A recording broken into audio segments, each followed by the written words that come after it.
All right, good morning, everybody. I am Quentin Lucas, Mayor of Kansas City. It is an honor to be with us today as we continue our strong efforts to stand up for all Kansas Cityans. Over recent months, the LGBTQ Commission in Kansas City, working with so many of our allies in the community, so many folks in the community who just seek recognition, has worked hard to make sure that Kansas City is more equitable, Kansas City looks out for all, and today's announcement, signing, and discussion relates to that, with all gender bathrooms in Kansas City's facilities. This is about welcoming, this is about acceptance, this is about a future of Kansas City that is open to all. And that's why we are so excited to not just talk about the changes that we are making, but to show you and to show all local governments in Missouri, in Kansas, and in our country that you can make these changes. It is not something that you need to hold back, do more research on, all of that. It's something that frankly is past time. So as we look at more facilities in Kansas City, a new KCI terminal, more repairs and renovations to city-owned facilities throughout the city of Kansas City, we're excited that we will have a sign that says we're open and welcoming to all. To discuss this further, I certainly want to make sure I recognize my colleague, Councilman Andrea Boo, who I know has done important work with it, but also our city manager, Brian Platt, who will be signing our administrative regulation today and ushering in our key and important change. With that, I introduce the city manager of Kansas City, Brian Platt. Thank you, Mayor. Thank you, everyone. This policy that we will be enacting today is a small but important step to ensure that we are creating a supportive and inclusive environment for all people in Kansas City. Effective today, anyone at any public facility will be able to use the restroom that matches their gender expression. This is a small but crucial way for us to make sure that people feel safe and comfortable and confident in their own skin and in public areas and in public spaces. I also want to give thanks to our LGBTQ Commission, our new LGBTQ Commission, for pushing forward on new progressive changes and policies to make sure that we're meeting the needs of all of our diverse people across the city. We've had a lot of other opportunities and achievements here. We're working on a lot of different things related to diversity and equity.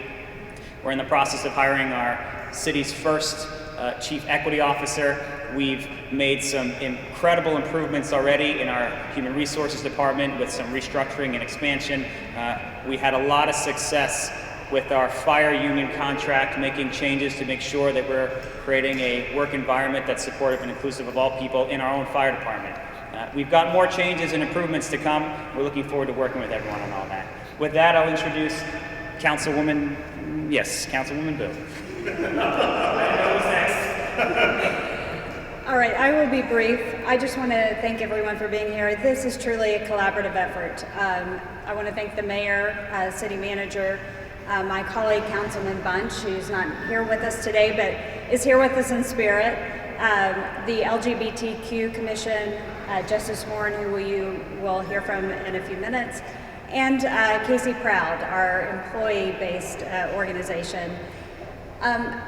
I was actually at KCI Airport yesterday, and we got to see some of the beginnings of what will be our all-gender bathroom. And you've heard this several times, it's about creating a safe place and a welcoming place for all of Kansas Cityans. And when we do that for one group, we welcome and have a feeling of diversity and inclusion for everyone. And that's what's really important, especially right now when there's so much division and so much uncertainty in this world.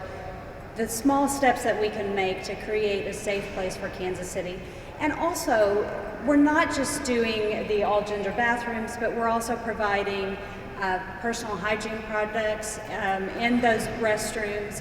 We're taking other steps to just create a more welcoming atmosphere for all of Kansas City. And so thank you so much for being here, and I will next turn it over to Justice Horn. Yeah, good morning, everyone. My name is Justice Horn, Vice Chair of the LGBTQ Commission. I use he/him pronouns. Just wanted to start it off by thanking everyone for It was actually mentioned by one of the news people.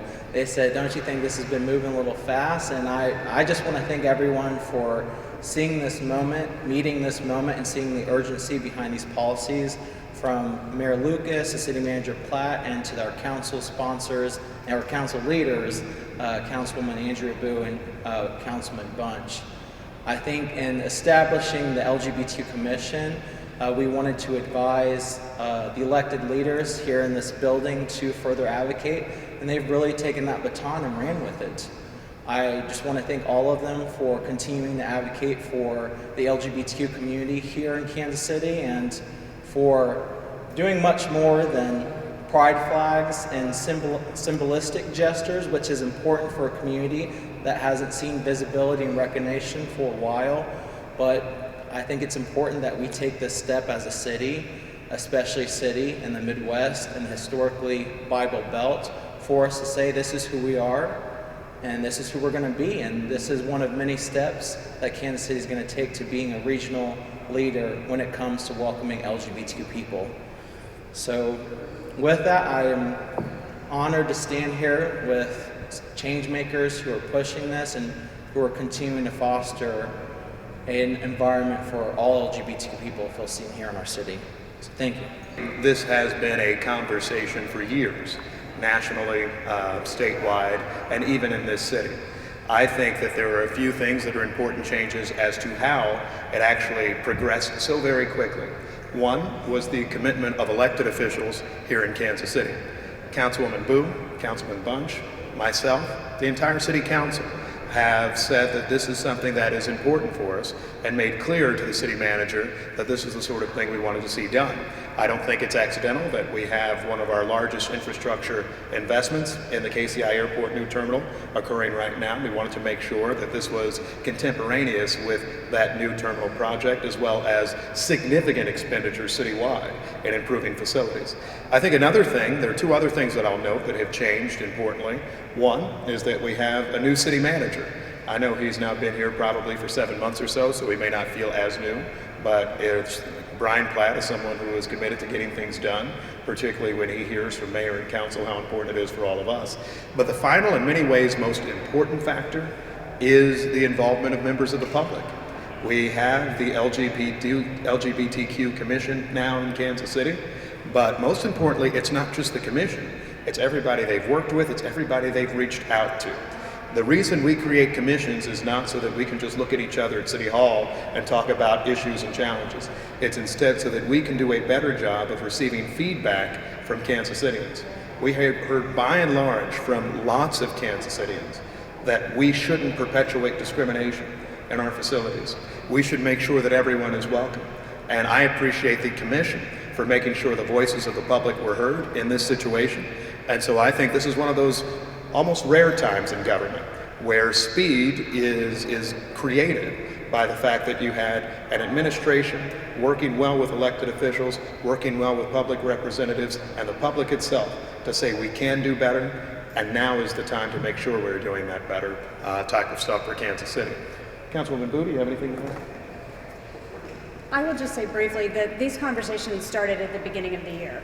We worked with organizations even before the LGBTQ Commission was in place, and once the LGBTQ Commission was formed, we had introduced the resolution or ordinance and kind of held back and said this is something that they need to comment on.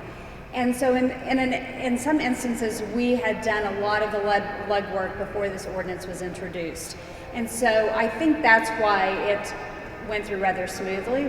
It was held on the floor for a while, but as the mayor said, I mean, you can see here, there are examples in the city where we have all gender and gender neutral restrooms. So while we are still leading, I think, as a city, this is something that's occurring in the city already, and we are just wanting to continue that effort to push that forward.